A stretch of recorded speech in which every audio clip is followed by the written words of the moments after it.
চাহকাপ হাতত লৈ দেওবাৰৰ ৰাতিপুৱাটো ৰ'দত বহি একাপ চাহ খোৱাৰ মজাই বেলেগ।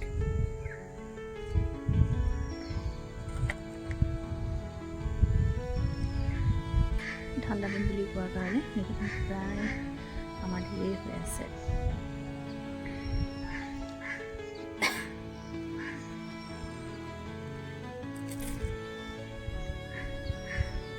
কথা এটা সুধো দেই, চাহ খালে বিস্কুট তিয়াই খোৱা অভ্যাসটো মোৰ সৰুৰ পৰা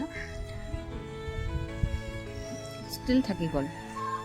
ৰ'দত বহি নৰ্মেলি চাহ খাবলৈ ওপৰলৈ কেতিয়াও নাহোঁ। ওপৰলৈ অনা মানে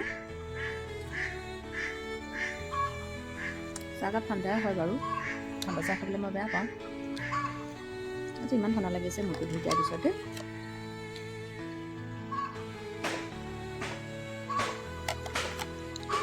ৰাতিপুৱা ৰ'দ লোৱাটো মানে খুব প্ৰয়োজন, আৰু মোৰ ভিটামিন ডি ডেফিচিয়েঞ্চি হৈ আছে বুলিয়ে কৈছোঁ, একদম বৰ্ডাৰ লেভেলত আছে। গতিকে ৰাতিপুৱা ৰ'দটো লোৱা মোৰ বহুত প্ৰয়োজন। ৰাতিপুৱা কাপোৰ মেলাৰ চলেৰে ৰাতিপুৱা ৰ'দটো লোৱা হয়, কিন্তু ঠাণ্ডা দিন কাৰণে নেকি ৰ'দটো একদম চোকা নহয়, গাত লগাই নাই। সাংঘাতিক ৰ'দ দি আছে কিন্তু বৰ্তমান ভাল লাগিছে ৰ'দ।